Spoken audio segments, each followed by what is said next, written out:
Buonasera, grazie a tutti voi che ci seguite dopo anche molti eventi durante la giornata in questo evento serale del Festival dell'Economia edizione 2020. Ci sono poche persone, anzi pochissime persone, che sono in grado di offrirci una visione globale di quello che sta accadendo. Spesso prevale una visione particolare all'interno dei singoli paesi. Tra queste pochissime persone c'è Michael Spence. Michael Spence è già stato a diverse edizioni del nostro Festival dell'Economia, quindi non c'è bisogno di parole per introdurlo alla vostra attenzione. Ha vinto il premio Nobel per l'economia nel 2021 per le sue teorie di informazione imperfetta, in particolare con i suoi modelli di signaling assieme a George Akerlof, e poi ha sempre avuto un ruolo molto importante come proprio formatore di opinione e come analista di quello che avveniva su scala globale. Analyst of what was going on a global scale. He was the president of the Global Commission on Development and Growth. And he is still very active in guiding the visions which are being formed on the global consequences of the pandemic. His recent intervention in Project Syndicate, checking and trying to understand who are the winners and the losers of the global pandemic, trying to follow the evolution, noting that inequalities have increased, and trying to understand what are the structural changes and acting on financial markets. Rob Johnson is the sparring partner tonight, and those who follow the festival know him very well. He is the president of INET, the Institute for New Economic Thinking, a think tank which has given very important works, one which contributed to support uncharted and study uncharted waters going against the dominant thinking. He plays a major role in the world. He's a member of expert committee of the United Nations on the reform of the international monetary system. Rob Johnson and Mike Spence are with us, and they will have a dialogue on a number of issues. They will start from the consequences of the pandemic globally, the new inequalities which have added up to old inequalities, what's going on in the field of deglobalization, a term which was used also in previous editions of the festival. What can we expect from technology change? We spoke of that yesterday with Esther Duflo. And another key issue connected with this year festival, what's going on in terms of climate and the new balances which are being created internationally, in particular considering Southern Hemisphere countries. So I will be simply collecting the suggestions or the questions from the audience for our two distinguished speakers.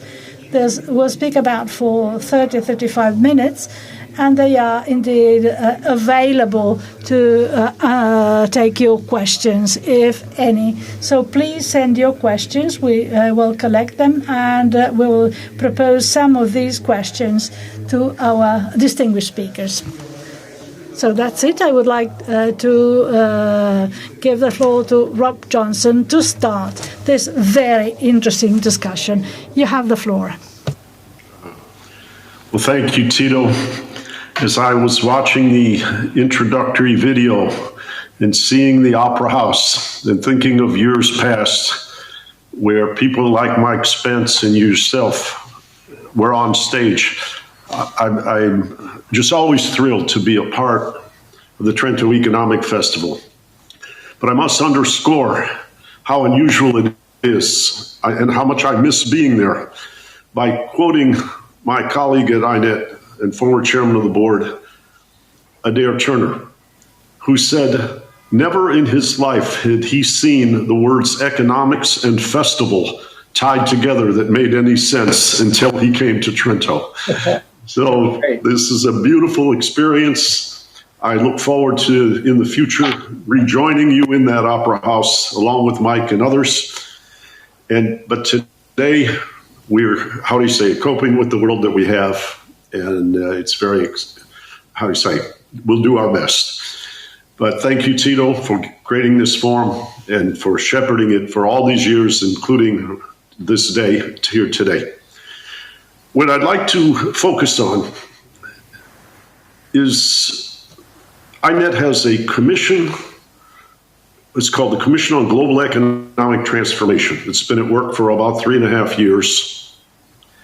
And how the disruption and transformation is taking place and how society is addressing it becomes even more urgent to comprehend and address in light of the pandemic. And as Mike and I prepared for this, we talked about some pathways that we were already on, particularly related to technical change, may now accelerate. But there are new challenges, things that have been unmasked by COVID-19, and about the nature and the resilience of our global system. And so we will both explore the accelerations that can do us can be helpful, even if daunting at times, and some of the changes in course that are called for. Mike, you've worked very closely with an ally of INET that you helped us connect to, the Lujan Academy, and you have developed with them, and I've seen you present on the question of pandemic tracking and how this measuring and observing technology is showing us things that in a previous age we wouldn't have been able to understand or comprehend. Let's talk a little bit about what you've learned using those tools and what do you see happening as a result of the pandemic? Thanks, Rob, and Tito, it's great to be with you. And I wish like Rob, I treasure the time at the festival, and I hope to be back with you in person and just as soon as possible. So this academy, which was this kind of spin out of Alibaba and Ant Financial, set themselves the task of trying to track simultaneously in real time across the entire global economy the coevolution of the virus and the pandemic. So we got tons of data and writing on the pandemic, and we've got at least, a growing body of stuff on the economy. But, the policymakers, who are the people who are entrusted to make these very tough choices for us, have to sort of do this trade-off in real time, and they need to know where they are. So they developed pandemic tracking graphs. I'm not going to go into the details, but basically what you see on these graphs is that in real time, almost daily, the magnitude of the contraction and the state of the speed of spreading of the virus. They do that by measuring how fast the confirmed cases are doubling. And so what you see is a number of things, and I'll just tick them off because we don't have a mountain of time tonight. One, the Asian economies have by and large done better in controlling the virus and engineering relatively rapid recoveries. And there are a number of reasons for that. They had more practice. They were better prepared. Second, they were more aggressive. And then third, probably because of this past experience, the compliance with countermeasures like social distancing and so on, even when they weren't mandated, were pretty good. Most of the Western world, the developed countries, got started at this late, so we had pretty big outbreaks, and we had to sort of, engineer relatively large contractions. We're now in the phase of, a stuttering recovery. I think the recovery patterns are probably going to look like, what the French call the wing of a bird, or some people call, the square root sign. basically you're going to get some things recovering fairly quickly and a number of sectors that are really struggling, like international air travel, hospitality, things that involve large groups of people or semi-large groups of people getting together. If you just shift gears a little bit and say, well, what about, the sort of 60, 70, or 80% of the world's population that lives in developing countries, then you see really quite a diverse set of patterns. So China is probably, of the major big economies in the world, is probably the furthest along in terms of recovery. But every country is going to face headwinds because they all trade with each other. And so you can't recover completely until everybody's recovered, right? But I would say just, because we don't have time to kind of review it all, I mean, the one that's really worrying is India. So India is recovering economically, but the virus is still relatively out of control. People, get confused because the numbers are so large, because it's a huge country in terms of population. But the virus is still doubling at a rate that's not a huge amount over 20 days. And that's the danger zone. Just a couple of other observations. One, but using slightly different data sets, we know that this virus has been a huge negative shock, not only economically, broadly defined, but it's been a huge negative shock in terms of distribution, right? So both within countries and internationally. Within countries, the hardest hit people, the ones who've either lost their jobs or are working in various dangerous conditions because they're in essential works, are not entirely, but skewed toward the lower half of the income and wealth distribution. And that's just the way it is. I mean, I guess the simplest example is if you look at the hospitality sector in the United States, 4% of those jobs can be done from home. The sector had to be largely shut down. That's 16 or 17 million jobs. Those people are furloughed or out of work, and they don't know when they're going to make it back. And that story gets repeated over and over again. And internationally, the most vulnerable countries are the ones that have limited fiscal resources and limited medical capacity to handle these surges that come when the pandemic gets out of control. And that, broadly speaking, is a fairly substantial subset of the developing countries. So Rob's view and mine, I think, and I don't mean to speak for Rob, is that we have some very important long-term challenges to deal with, but we have to start from where we are. And at least in some dimensions, the pandemic economy has knocked us back several steps.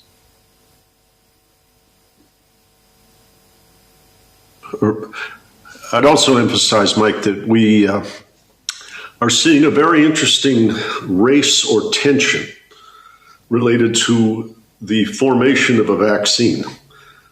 And the whole question of the value of patents and intellectual property protection is brought into very stark relief by this challenge, because it doesn't really matter for planet Earth which country is the winner. It doesn't really even feel good to worry about protecting property rights for anyone, which might slow down the introduction and dissemination of a vaccine, which will, among other things, save a lot of lives and bring the economy back sooner. So there's a great deal of pressure and tension, and I see, particularly in the U.S.-China relationship, which you might call falling back to the impulses that don't have much to do with the public good. Yeah, no, this is right. I mean, I call this at the risk of being excessively outspoken on it, irresponsible, non-cooperative behavior at the level of governments. And the United States, I think is front and center in that dimension. Having said that, Rob, I do think that the biomedical, community globally has done a pretty good job of trying to sidestep these tensions and cooperate with each other.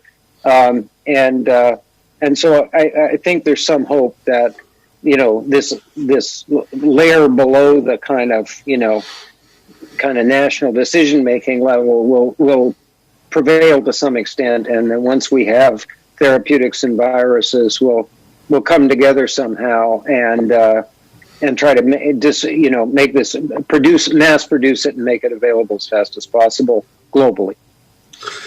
Well, Mike, it's interesting that you say that, and that these potentially the scientists and the medical professionals rising above. But we are seeing what you and I have discussed as a kind of deglobalization, people hunkering down. And in some ways, it was in process before the arrival of the pandemic, the nationalism and so forth that we've seen. But I also see it, how we say, beyond the pandemic, where there's tension between cybersecurity and e-commerce platforms and how you have a multilateral commercial system, but how we say, protect data within each country that emanates from these platforms. I think this is a tension that I'm not sure that the pandemic accelerates, but the role of the pandemic in deglobalization perhaps fosters balkanization and parallel systems rather than an integrated system as the ultimate goal. Yeah, no, I think that's right. I mean, it certainly didn't help, and we were struggling with very complex issues having to do with digital technology. So we are seeing fragmentation in a number of sectors, especially those that have big digital components. Some of it's around data, and I think probably there are pathways forward that we can that aren't costless but are not so costly as to be kind of fatal for dealing with data questions. But it goes well beyond that. That the digital one of the things that's kind of new is we've always had dual-use technologies, and you and I have talked about this before, but they usually came from space or national security or the military or something, and then spilled over into the commercial sector. These technologies are by and large coming from the commercial sector, and then it turns out they have national security implications. Right. And the core centers of innovation in critical areas like artificial intelligence are still, around the platforms in academia and in the so-called private sector. So, this is kind of a new game that we don't know how to play. But we're seeing it played out in real time. I mean, I'm fascinated by the chaos surrounding TikTok right now. I mean, and this is an app for teenagers, but it's a big app. 100 million users in the United States. India's banned it. The Chinese aren't, view the algorithms as intellectual property. I mean, who knows how this is going to come out? But I think none of us has a kind of picture of how to get down the path and know where we're going. But there are tensions of the type that you mentioned that threaten international cooperation where there are really big benefits, and we just hope they don't get out of hand. We hope they don't adversely affect our attempt to deal with the monumental challenge of climate change, for example. But we can't say we won that battle yet. Well, though technology played a role in their formation, it's not strictly a technical problem to see the unraveling of many global supply chains and the notion of resilience and the notion of health standards or production standards related to the manufacturing of toys and for children and what have you. I think these tensions or these anxieties may change the nature of the structure of our global economies rather profoundly. Well, yeah, some of it'll be destructive and some of it's just natural, Rob. So, I mean, just to take a kind of slight aside, one of the reasons we saw deglobalization in the form of declining trade as a fraction of GDP was just simply a statistical phenomenon. Big countries got rich, like China. And, so China produced a ton of stuff 25 years ago and sold most of it to us because they weren't buying it domestically. Now they produce a ton of stuff and sell a whole lot of it to themselves, meaning their own consumers. And so when you take, ratios, you get kind of, and this has been documented statistically. I mean, second, digital technology is in certain areas, automation, dismantling the sort of labor arbitrage version of globalization that we got so used to. And then when you pile on top the tensions that are developing between, it isn't just the United States and China. I mean, it's, Europe has its problems. We have problems with China. And so we're kind of in a new world in that dimension. I think we haven't figured out which game we're going to play, is one way to describe it. Well, Mike, our recent history with automation replacing jobs, and seemingly many of the new jobs have we might call lower wage or lower value added. So that, as Peter Temin wrote in his INET sponsored book, the vanishing middle class was the punchline of the story.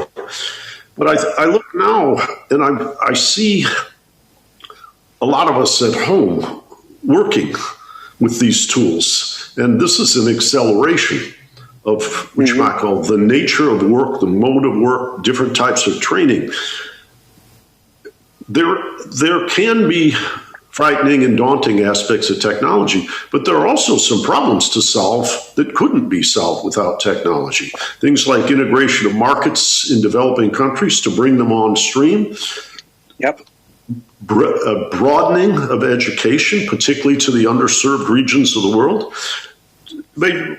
How do you see the role of information gaps and data and all of the possibilities that are positive in light of all of the fears that have surrounded us in recent years and the anxiety about the future of work?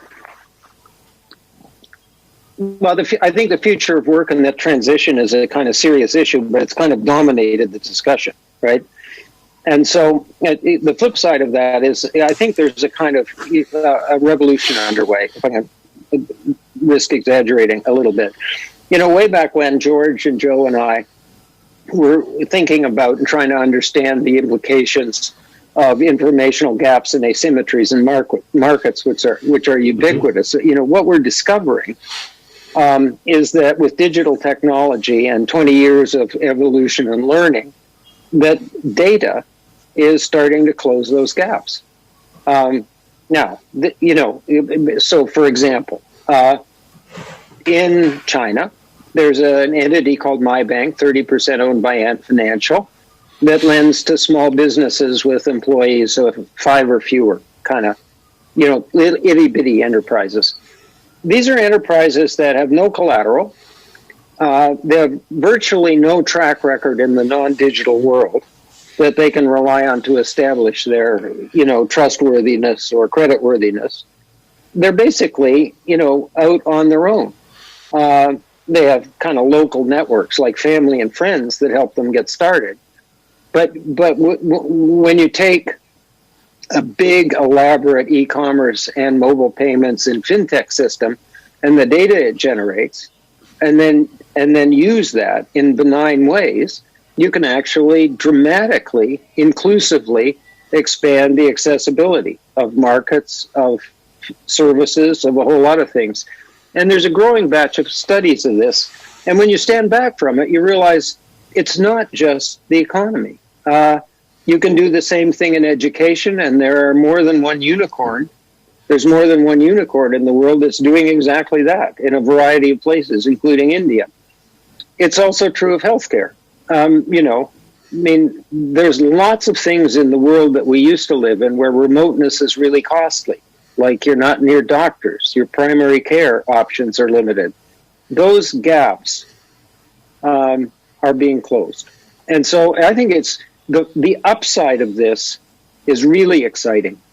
Having said that, there's one serious issue underneath that really has to be dealt with. All of these applications require that data that used to be essentially not data, but information scattered around and inaccessible, has to be, in the digital world, centralized, made accessible, and used. And because that's how these things work. That's how the platforms work. That's how fintech works. That's how, big data DNA sequencing to discover, vulnerabilities and new therapeutics and so on works. I mean, it's just the way it is. Mm-hmm. And so we need to address the question of what is the responsible use of data, and addressing it by saying there's an important privacy issue is only part of the problem, right? We have to address the benefits and the costs and figure out regimes that people are comfortable with. So, I mean, that's the path we're on.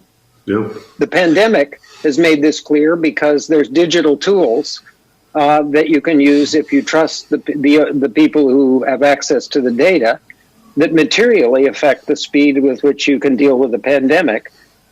By and large, in the West, we haven't used them because we either are so worried about the privacy issues or we don't trust the government or the entities that might help us use those tools to track infections and so on. Yeah, and we're also seeing, particularly as the pandemic exacerbated the inequality in the advanced countries, right, that the tensions that lead to that inequality, and in America we're dealing with concerns about the prison industrial system, law enforcement modes of behavior. But one of them that I've been working with a group of people on recently is the payday loan kind of predator, where financial services for the underserved are negligible. And I think something like 86% of the people who do not have bank accounts in America are people of color. And the prospect of fintech, and I'm not talking about some science fiction vision, I'm talking about things that have already been implemented in much of the developing world. Yeah. Being adapted for these purposes here might give these people more access to credit and credit at a fair price and alleviate some of the inequality that by making the world better. I agree with that, Rob. It always stuns me. I mean, I do believe the Chinese in this dimension have made major progress that needs to be studied and learned about, adapted, and used for the benefit of underserved populations everywhere.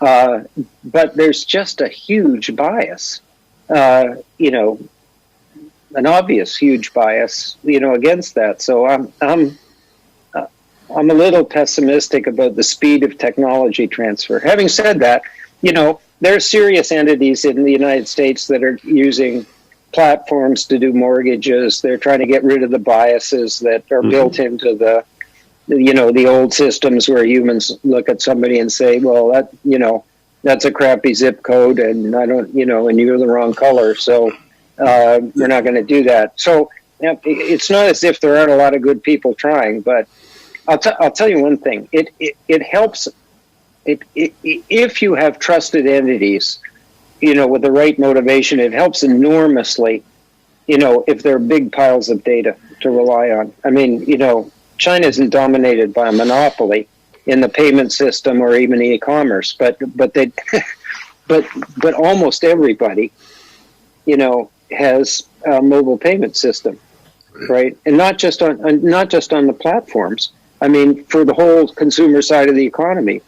And that means that somewhere there's a record of people's behavior on virtually everything they do and buy and sell. So I think we'll get there, but sometimes it's painful to watch the speed of diffusion.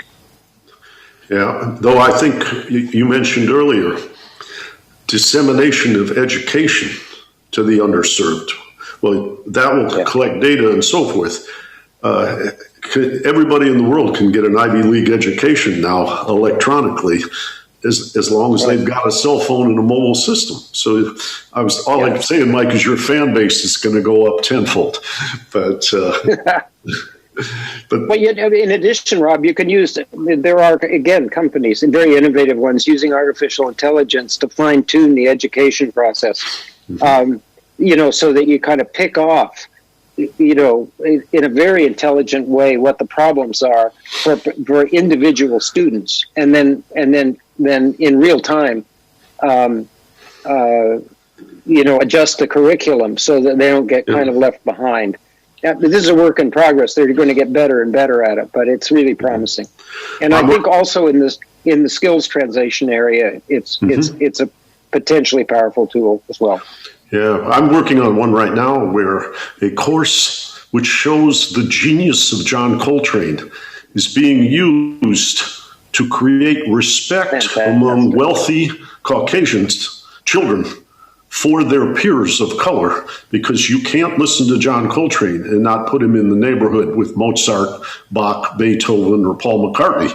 And so it's an authentic diffusion into the heart of respect for people of color. It's a wonderful teaching device by a woman named Christine Passarella, who calls it Kids for Coltrane. But so fantastic. There's some exciting possibilities on the horizon. And maybe now, as we band together in the aftermath of the pandemic, or it's not an aftermath yet, but the impetus to work together to heal our society may be stronger than it was before we faced this challenge. Let me turn to the question that when I run a podcast, people are most haunted by. Will the exhaustion of the pandemic impede or accelerate the way society addresses climate change? Some say we've used our fiscal capacity. Some say nobody wants to change jobs again after all of this. But on the other side, they say, well, we've unmasked that there are a lot of collective challenges that we have to embrace together. And particularly, as you and I are working along with Joe Stiglitz, as you and he are the co-chairs of the Commission on Global Economic Transformation, with the demographic bulge on the horizon in Africa, being an equatorial region, how subsistence farming is affected by global warming, and all of the social design and social policies that result. These are fantastically important challenges, and climate is the disruptor that sits at the core. How do you see climate in light of what we've experienced? Well, I'm kind of consciously optimistic for the following reasons. One, hats off to Europe. All right, Europe's come together around two things. One, this emergency fund, which means we've stopped pretending that we're not in it together, and I think that's a hugely important development. Second, I would say Europe is clearly now in the lead. Or certainly way up, high on the list in leading on serious commitment to and investment in greening technology and addressing the climate change balance. So, I mean, so that's just good news. You can say similar things, but they're not as powerful about state and municipal level activities in the United States. And we all know the federal government dropped out. And probably the majority of people on this call hope that trajectory gets reversed sometime in the next month or two. But we'll see. That's not a done deal.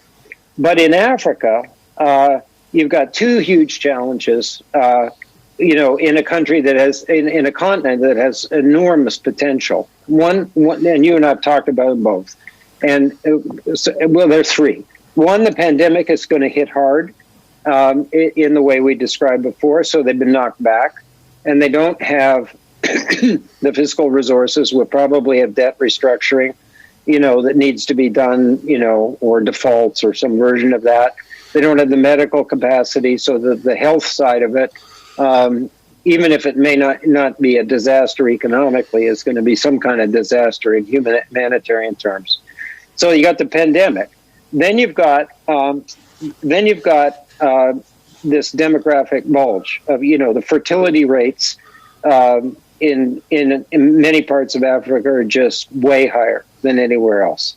And so even without, additional challenges, inventing a growth model that creates enough jobs to employ the bulge of young people that come when the fertility rate is 5 or 6 or 7 is a real challenge, and there may not be such a thing. I mean, you and I have talked to people who've said the only way to address this is to empower women and get the fertility rates down. But as you told me just a few minutes ago, we've already got the bulge coming. I mean, it's in the next 40 years. Past 20. It's yeah, in the next there. 40 years. Yeah. And third, climate change looks, and I'm not an expert on this, I'm just repeating what the experts say, looks like the southern hemisphere, and particularly parts of Africa, are going to be hit the hardest by climate change.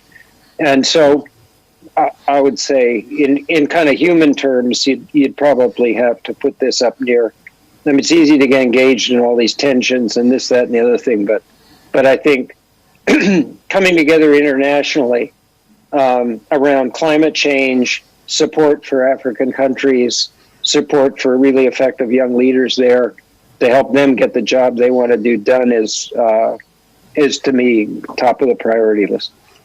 And as you mentioned earlier in this conversation, the role of technology in market development and integration, yep, provided we can put the public goods of infrastructure on that continent and in other yep parts of the global south.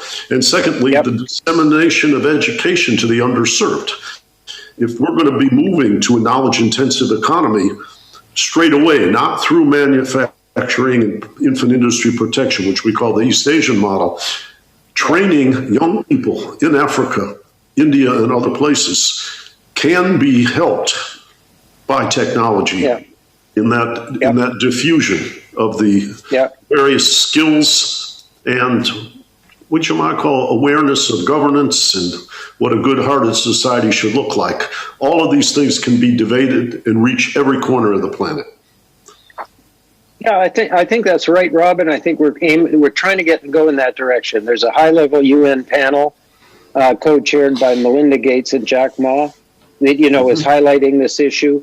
You have fiber running around in the ocean, right? Around big pipes running around most of Africa now. There's serious work, being done to build the infrastructure. You don't have to build expensive landline systems. 5G is revolutionary with respect to high-speed access pretty much everywhere. You still need infrastructure, but you don't need, it's not as daunting as it looked like it was 25 years ago when the discussion was, an unbridgeable digital divide. And then you've got lots of entrepreneurs and lots of people trying to help them too. Stanford has programs, Sam Palmisano's center has programs, specifically to help, these really talented young entrepreneurs get a little bit of, to get exactly the kind of support that they get from the ecosystems that we're used to in Europe and America, say in Silicon Valley. Yeah. I mean, so I think, I think there's a good chance that this transition, it won't be perfect and it'll be a struggle, but I think there's a real chance it'll go okay. I just had a nice conversation with a gentleman I met a little over a year ago who's in the hotel and restaurant business in Africa.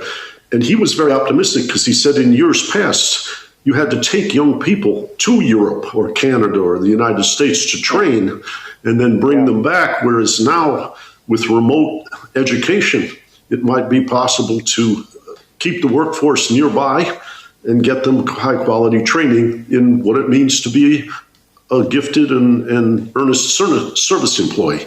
So why don't we turn now back to... I would say not just training, Rob, but into networks, into support networks. I think we have the ability to do that now. Yeah. Yeah, that's a good point. Let's go back to Tito's network and cultivate some learning for you and me through the questions that he brings to bear. Good. Perfect. Vi avevo preannunciato che... Well, I had announced that we were having a very thrilling discussion, and indeed we really received a very good view. There are major issues at stake, but time was limited. We now have an idea how the geography, the economic geography, is changing. We heard about the new challenges to multilateralism.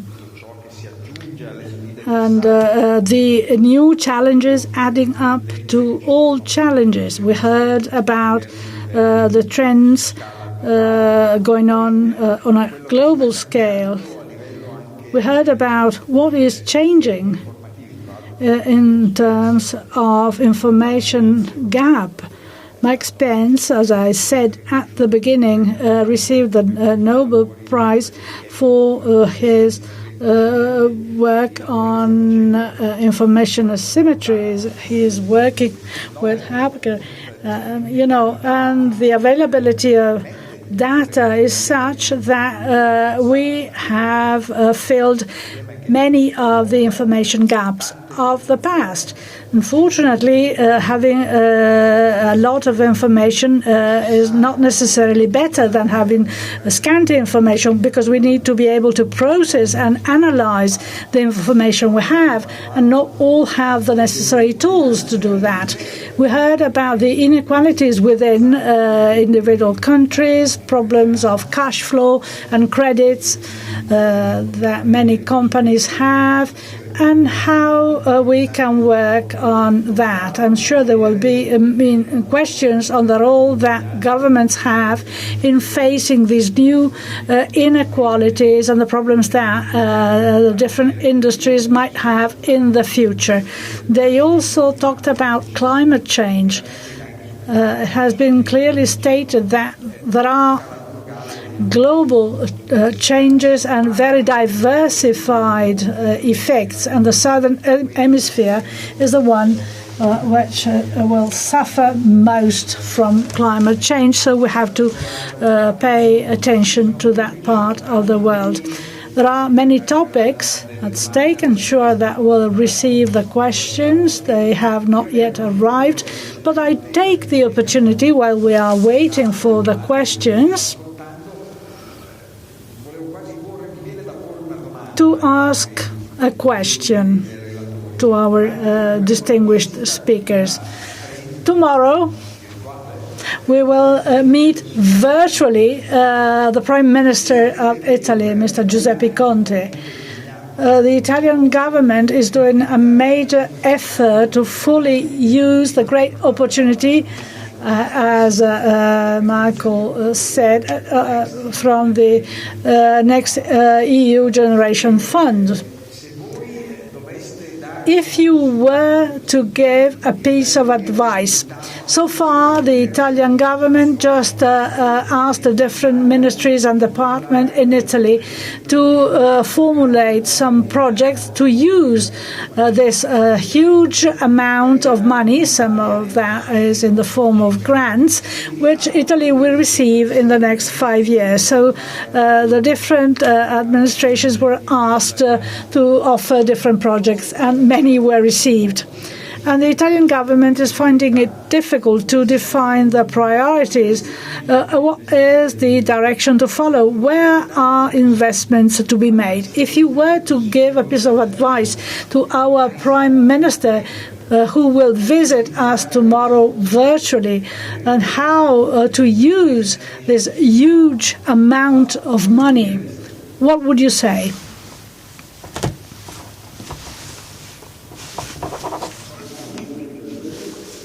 Yes. So let me just, and I don't mean to be rude about this, but the context is we are in a country, and he is the Prime Minister of a country that has struggled with growth for at least 2 decades. Prior to that, there were episodes of pretty good growth. So, rather than directly answer the question, I think what the Prime Minister needs to do is not just collect a bunch of opinions, but see if he can, by consulting broadly with business people, with academics, and so on, reach some kind of consensus on what the factors are that are constraining growth. And if that can be done, I mean, we all have opinions about that, but I don't think individual opinions are what's needed. A cacophony of individual opinions. I think somebody's got to try to pull it together and see if there's some, at least, core agreement on that. And then I would take the funds that are available from the European Union financed, by the way, with European Union debt, which is another innovation, and focus them on investments that are designed to generate growth, and particularly growth that benefits the young people who have been, we didn't talk about it, but there's considerable concern, and people talk about it all the time. Mario Draghi talks about it. The President of the Republic talks about it. I mean, there's serious concern, that people who are getting their educations loused up and the job market's not very good, they don't have any seniority, are going to get hit pretty hard from this. And I think the answer is not just sort of social safety nets, but is real growth. Now, what those investments are, I mean, I think we're underinvesting in, the science and technology base of the economy and the human capital that goes with it, in part. So that would be part of my answer, but I don't think I'd rather be part of a group that comes up with a consensus on that. Rob, what do you think? My suggestion to any prime minister, I'm not living in Italy, so I think it would apply to all of them, is that what is in huge deficit around the world today is something called trust. Trust in governance, trust that we're all working together to make things better. And so I would pick out some sectors or some elements related to younger people to enhance the lives of, the phrase I use, of the underserved, as a demonstration that we're not just willy-nilly, what you might call victims of market, but we use markets as a tool to facilitate progress and healing, because we are at a fork in the road right now. A guy named Robert Johnson, a old blues singer, talks about the crossroads. And so I'll invoke that given my given name. At a crossroads, we can resort to despondency, submission to authoritarian rule out of despair, or we can go to the path of healing and reinvigoration of trust. But we've got to demonstrate something different. I think in the United States, it might be that change of course in climate that you talked about. But I think for most places, it's how we shepherd the young people. Young people with fresh eyes just saw the huge fault lines and failings of our system. And as older generations, as custodians for their future, we got to reinvest in things that inspire them to believe that we're back on track. Thank you, both of you, for the very useful suggestion that we will convey, che sicuramente questi suggerimenti anche di metodo. So certainly tomorrow we will convey your thoughts and suggestions to the Italian Prime Minister. And I apologize because I was constantly looking at the iPad and my mobile, not because I was not paying attention, but because that is the way by which people send their questions to me. And there are two questions, actually, that were asked. One is about a topic which you did not dwell upon, but you touched it, and it is the topic of the borders, so to say, of the activity of a state. During the pandemic, the state has extended its scope of action. It has intervened in sectors where it did not intervene in the past, so much so that a number of personal rights and freedoms were touched. And this went beyond what is normally done by states, going beyond the fiscal capacity of states. So what do you think about this phenomenon?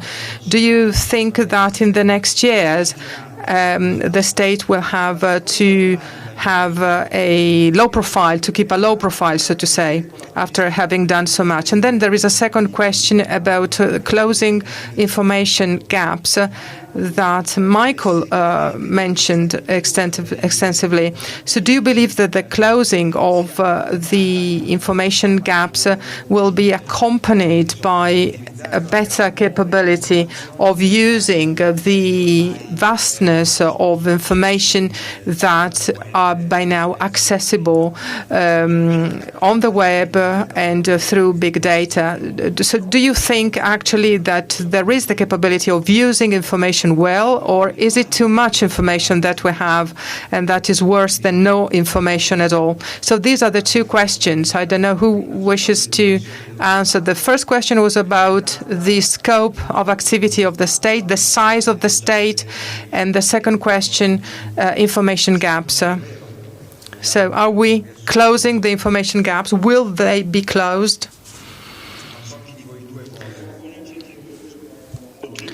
Bob, question. A second. Yeah. Okay. Well, on the question of the size of the state, I actually, despite the rise of nationalism, feel that we are in a dilemma. There's a dilemma between the sensitivity of local governments, but they don't have control of all the influences that affect the people that have elected them. At the global level, everything's under the roof, but you're too far away to sensitively detect what some of the challenges are. If we devolve into this kind of hostile, despairing nationalism, we won't solve some of the problems we have to solve together. Mike, you talk about health systems in India. Well, India's got to pour its fiscal capacity into its health system, and planet Earth needs to transform India's energy system away from carbon. So we're going to need us in the advanced countries to get a lot more involved in global collaboration to address the climate change issue effectively, at the same time as people in our countries are yearning for that local attention and sensitivity to their problems. So I think the challenge of governance is enormously difficult, given all of the scar tissue that resonates based on the failings of recent years. And I know you and Joe and Danny Roderick and others are working on our global commission on the question of what kind of globalization coheres and brings back what I referred to in the last question, trust and faith that that humanity can thrive. Yeah, it's really one of the most difficult questions. But Danny, Joe, and many people are trying to think it through. I mean, there was one of the years at the Festival of Economics was focused on this question, the tension between sovereignty on the one hand and and governance structures and kind of global influences and so on. We haven't solved that problem. On the informational thing, I think I can be fairly clear and fairly brief. It's possible to have too much information if you don't have any way to process it. So if you go back, I mean, the first real version of artificial intelligence application was actually search, right? So if you go back, and for those of you who can remember this far back, when you did searches in the late 90s, when we got access to the World Wide Web, which was invented, by the way, in 1989, there's astonishingly fast kind of explosion of access and impact. You got literally rubbish, right? And and that's kind of the most basic tool. So all the information is out there, or a growing body of it. Almost everything's digitized now. It wasn't then, but there was a lot of it, and we didn't know how to kind of get the stuff we wanted. And now, over time, because of a lot of innovation, and it is the core of what is now turned into image recognition and sensible recommendations to people on platforms and so on. We're learning how to process that information in ways that are beneficial to the players in the game. Consumers on one side, people who are searching for information on one side, and so on. And so I actually think, that's kind of the path, the innovation path we're on. Now, in the area of markets and commerce, the model everybody started out with was eBay, right? And the secret sauce in eBay was it was a highly fragmented market for people who traded collectibles. I mean, I don't know if many people don't remember this far back. And that was fragmented because you couldn't find, the sellers and buyers couldn't find each other except through a few little fairs that occurred. And so it was all the physical world. And so a couple of entrepreneurs at Stanford decided that, well, you could do this online. And all of a sudden the cost of finding each other, which is the most basic element in forming a market, could be solved at negligible marginal cost on the web. Once they got going on that, then that created, potentially created, literally millions and millions of new markets. And so then the question, and a lot of people thought, well, that solved the problem, but that's not the only informational problem. So the second problem that showed up once, we had sort of people moving into that territory, virtually every e-commerce platform was modeled on that in one form or another. Alibaba, was modeled on eBay. Mercado Libre in Latin America was modeled on eBay, and eBay was a major participant in the start. And what they discovered is there was another informational problem, which is the buyers didn't trust the sellers to deliver the product, and the sellers didn't trust the buyers to pay for it. And that had that's a significant kind of problem. And that problem exists even if both the buyers and sellers are trustworthy, because there's no way to know it, right? The question is there a way to close that gap? Is to screen or signal so that the gap gets closed? And so what these people did is, all of them, is they created what we now call payment systems that were complements to the e-commerce platforms. But the payment, if you look carefully, so we got PayPal and Alipay and Mercado Pago. And if you look carefully at what they did at the start, they weren't high-tech marvels. They were just an escrow operation that you're familiar with from real estate, right? They collected the money and the product and tried to convince people that they were trustworthy, and they succeeded in that. And then they crossed the transaction over, and the transaction started to grow. If you look at other e-commerce platforms, then the informational complexity and density started to increase. So the Airbnb grew very rapidly, in part because people, of the original insight, buyers and sellers of rental properties could find each other. But it also had a two-way evaluation system, right? Which changes two things. One, it changes the informational structure, right? Because you over time, you start to get a feel for who you're dealing with. But it changes the incentives as well. Why? Because if I trash an apartment that I rent, then I'm not going to have access to that marketplace in the future. And ditto, if I'm a seller of rental property, selling the thing for a week, and I mislead you on that, I'll get a terrible rating. And that, again, the informational structure of the markets is closed. And now what we're seeing is that with the accumulation of data, massive amounts of data around the e-commerce and fintech platforms, especially the mobile payments platforms, that you're able to essentially take people and entities that are completely unknown quantities in the non-digital world and give them an identity and a track record so that you can do business with them. And that's what I mean by closing the informational gaps. It's revolutionary. And it's revolutionary mainly in the inclusiveness dimension. A gigantic corporation is not going to have any trouble doing business with JP Morgan, right? But a little tiny enterprise somewhere far out in the west part of China is going to have trouble getting financing to build their little business. And so that's where I think we're going. And that's where I think the lessons are that are being developed in a lot of the different parts of the world that need to be shared so that we move down that path as fast as we can. Sorry to be long-winded. I just want to add quickly to what you say. There's a film that's just come out in the United States that's causing quite a stir called The Social Dilemma. And the statement at the outset of the film, the epigraph, is nothing vast encounters the life of mortals without a curse. That's by Sophocles. And so what I see as you're talking, and I'm feeling this, all of these potentials are there, but the scale that humanity is touched by this technology produces in me my recommendation to the Italian Prime Minister. Study how the psychological effects of online affect the minds and development of children, because that's really preparing us to meet the challenge of a healthy society in the future.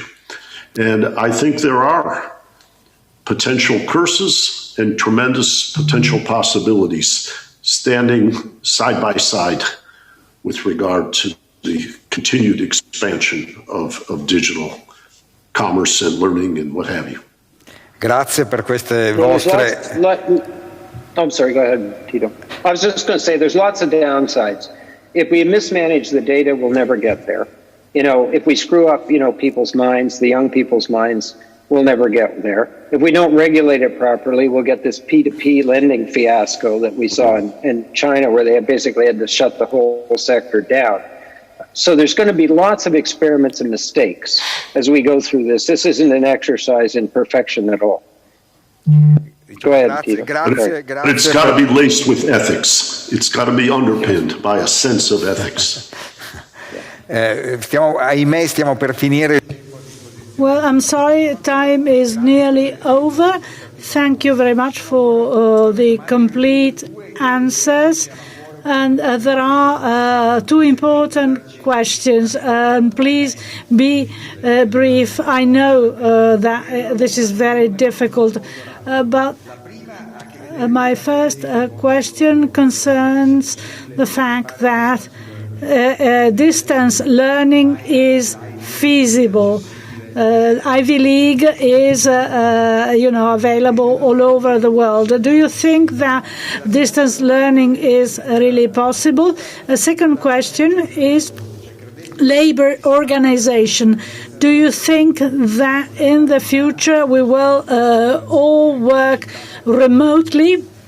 And cities will no longer be important. They are very difficult, I know. In modo articolato, ma magari... Maybe a short answer would be interesting. I'll make a quick run at the first part of this. Distance learning based on study groups I've been involved in at the World Economic Forum and other places is possible, but it needs to be augmented by personal contact, tutors, mentors, study groups, TAs. If you just sit down with 24-hour lectures, very few people make their way all the way through.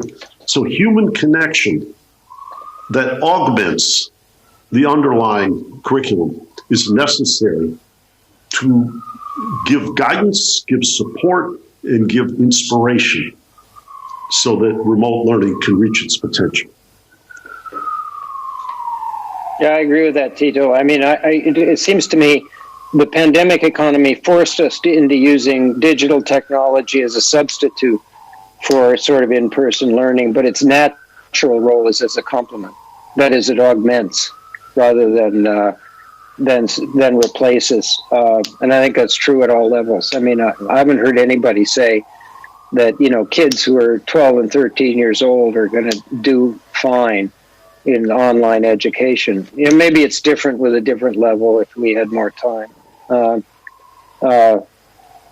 I think in higher education, there's, at least in America, there's going to be an enormous shakeup, and a whole bunch of entities are going to fail, and maybe they should. You know, on value added relation to cost, they were being propped up by massive amounts of student debt, being there, and they're really in big trouble financially. So maybe they won't make it. And, you know, in that sense, I think the pandemic is going to have a kind of lasting structural effect. And labor? What was the question on labor? Well, simply whether there will be a reduction in agglomeration economies, and we are going to see people working from home, and remote working will reduce agglomeration economies. Ho ripetuto la domanda che ho fatto prima in italiano. Yeah, well, I mean, that's a huge question. So you and I ought to get together and spend 3 hours talking about it. But so right now, the estimate that I got from guys at the University of Chicago is a third of the jobs in America are doable from home. You know, so the other 2/3 aren't. And I don't think, you know, overnight that situation's going to change. So the bottom line is, and then there's a question, you know, are we going to sort of hollow out cities like New York because we're going to have larger fractions of people working at home and all that stuff? And with the answer to that is maybe, but we don't know. But on balance, I think the way, at least the way I think about it is simply there is a mega trend, which is the building of the economy on a digital foundation. And that is going to affect almost everybody in terms of what jobs they have. If you listen to James Manica and the other people who've studied this, you know, the way they do it is they sort of ask, well, which jobs have large amounts of activities that are automatable and so on. So, I mean, I think the world of work is going to be kind of on an evolutionary basis, you know, changed in a major way. Grazie mille. Well, thank you very much for answering all these questions. We would love to stay here for hours, and I'm sure that you would like to stay for hours. I see that from your passion. Unfortunately, time is over already, 10 minutes. So thank you very much again for being with us, and I hope that we really could meet next year here in presence physically, because this is the beauty of the Festival of Trento, being able to talk directly. Indeed, we like to be in the same place to share the experiences. Thank you very much, and hope we could meet next year here in Trento. Good night. Thanks, Tito. It's great to see you. Bye bye. Bye-bye. Bye-bye, guys.